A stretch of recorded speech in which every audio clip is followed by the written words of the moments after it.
Hello everyone, welcome to all of you. दोस्तों, आप में से कुछ ऐसे साथी हैं जो हाल ही में ललित मिथिला यूनिवर्सिटी के द्वारा सीईटी बीएड 2023 परीक्षा आयोजित कराई गई थी। उसमें आप में से जितने लोग भाग लिए हुए थे, एग्ज़ाम दिए हुए थे, उसका रिजल्ट अभी जस्ट पहले 20 अप्रैल को आया हुआ है। और रिजल्ट आ जाने के बाद बहुत सारे अभ्यर्थी ये सोच रहे होंगे कि मेरा रिजल्ट आ गया, अब डायरेक्ट हम कॉलेज में जाएंगे और हमारा नामांकन हो जाएगा। तो ऐसा नहीं होता है। आपका रिजल्ट आ गया तो रिजल्ट के बाद और नामांकन के बीच में कुछ प्रक्रिया ऐसी होती है जिस प्रक्रिया में आपको भाग लेना होता है, और प्रक्रिया के पश्चात आपको कॉलेज अलॉट किया जाता है। तत्पश्चात आप कॉलेज में जाते हैं और आपका नामांकन हो पाता है। तो आइए देखते हैं कि अगर आप एक बीएड एंट्रेंस एग्ज़ाम को पास करने वाले स्टूडेंट हैं तो आपका नामांकन कैसे होगा, कॉलेज में कौन सा कॉलेज आपको अलॉट किया जाएगा, मिलेगा, और आप कैसे एडमिशन करा पाएंगे। ये सारी प्रक्रिया, ये सारी जानकारी इस वीडियो में बताने वाले हैं। ठीक है, क्या है यहाँ पे CET combined entrance test bachelor of education 2023 जिसका रिजल्ट आया हुआ था 20 अप्रैल को।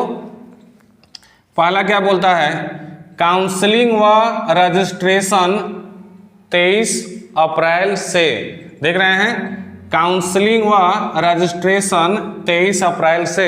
इसलिए मैंने आपसे कहा कि अगर आपका रिजल्ट आ गया है तो अब ये सोच के नहीं बैठे रहिएगा कि मेरा रिजल्ट आ गया, अब मेरा एडमिशन अपने आप हो जाएगा।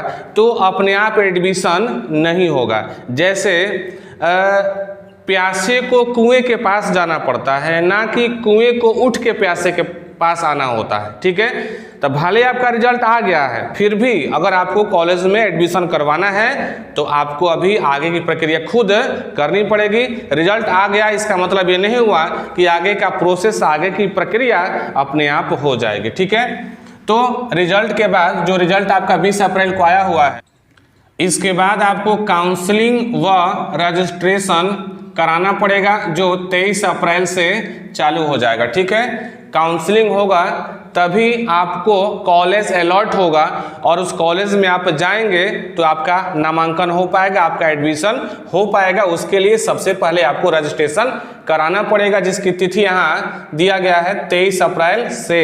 ठीक है, तो 23 अप्रैल से आप फॉर्म को भर सकते हैं। किसके लिए? काउंसलिंग कराने के लिए। तभी आपका नामांकन जो है कॉलेज में हो पाएगा। आगे बोल रहा है 2 वर्षीय बीएड एवं शिक्षा शास्त्री में नामांकन के लिए तिथि जारी।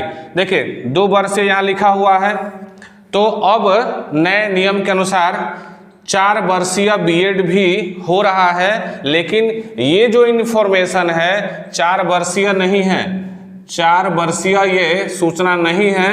ये 2 वर्षीय बीएड वालों के लिए है जो एंट्रेंस एग्जाम दिए हुए हैं, रिजल्ट आ चुका है, अब बस कॉलेज में नामांकन कराना है। क्या बोल रहा है, 2 वर्षीय बीएड एवं शिक्षा शास्त्री में नामांकन के लिए तिथि जारी हो गई है। रिजल्ट आ गया है तो घर पे नहीं बैठे रहिए, तुरंत अब रजिस्ट्रेशन कराइए ताकि काउंसलिंग जो है जल्दी हो पाएगा और आपको कॉलेज अलर्ट होगा और आपका नामांकन हो पाएगा।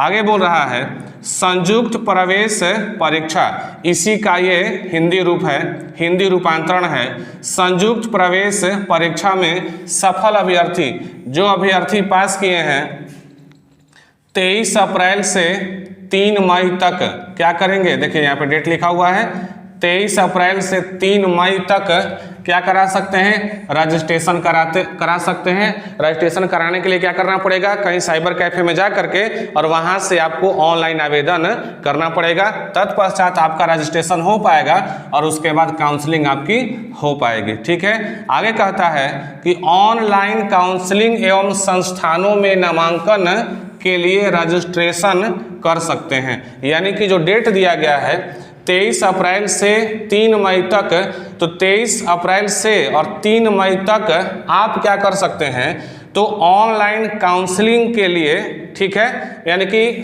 कॉलेज में, संस्थान में नामांकन के लिए आप क्या करा सकते हैं, रजिस्ट्रेशन करा सकते हैं। क्या करा सकते हैं, रजिस्ट्रेशन करा सकते हैं। इसलिए रिजल्ट आ गया है तो बैठे नहीं, जल्दी रजिस्ट्रेशन करा लें ताकि आपका काउंसलिंग हो सके और आपका ससमय कॉलेज में नामांकन हो सके।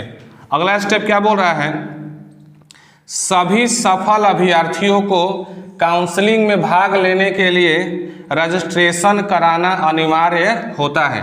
देखिए, बहुत सारे ऐसे स्टूडेंट होंगे जिनका रिजल्ट आ गया है तो उनको लग रहा है कि रिजल्ट आ गया है, अब हमको कुछ नहीं करना है, डायरेक्ट मेरा कॉलेज में एडमिशन हो जाएगा। तो ऐसा नहीं होता है कि रिजल्ट आ गया घर बैठे रहिएगा आपका एडमिशन हो जाएगा, ऐसा कुछ भी नहीं होता है। जैसे अभी आपका रिजल्ट आया है तो फॉर्म भरने के लिए आप क्या किए थे, ऑनलाइन आवेदन किए थे, तत्पश्चात आपका एडमिट कार्ड आया था, एग्जाम दिए थे, रिजल्ट आ गया है। ठीक उसी प्रक्रिया के अनुसार आपको रजिस्ट्रेशन फिर से कराना पड़ेगा, ऑनलाइन आवेदन फिर से कराना पड़ेगा, तब जा करके आपको कॉलेज अलर्ट होगा, आपको काउंसलिंग कराना पड़ेगा। तत्पश्चात जो कॉलेज आपको मिलेगा उस कॉलेज में जाकर के एडमिशन कराइएगा। अगर माइंड में है कि रिजल्ट आ गया है, हमें कुछ नहीं करना है, तो ऐसा करिएगा, समय निकल जाएगा और आपका एडमिशन भी नहीं हो पाएगा। इसलिए अगर आप इस एग्ज़ाम को पास किए हैं तो अच्छा खासा पढ़े होंगे, तब जाकर के रिजल्ट आया हुआ है, ऐसे रिजल्ट नहीं आया हुआ है। इसलिए लास्ट लाइन कह रहा है कि सभी सफल अभ्यर्थियों को काउंसलिंग में भाग लेने के लिए रजिस्ट्रेशन कराना अनिवार्य होता है। आप सोचेंगे कि बिना रजिस्ट्रेशन कराए मेरा कॉलेज में एडमिशन हो जाएगा, तो ऐसा नहीं होगा। रजिस्ट्रेशन नहीं कराइएगा, आपको कॉलेज अलर्ट नहीं होगा, कॉलेज नहीं मिलेगा, आपका एडमिशन नहीं हो पाएगा। इसलिए सचेत रहें, सतर्क रहें और ससमय 23 अप्रैल से 3 मई तक फॉर्म भरा जाएगा रजिस्ट्रेशन का, आप रजिस्ट्रेशन करा लें ताकि आपका समय से काउंसलिंग हो सके और आपका एडमिशन, आपका नामांकन जो है कॉलेज में हो सके, ताकि आप जो हैं आगे की तैयारी करें कि अगले 2 साल बाद आपको बीएड का रिजल्ट प्राप्त हो, ससमय आप सीटेट या बीटेट पास करें, तत्पश्चात जो आगे बहाली की जो प्रक्रिया है उसमें शामिल हो सकें।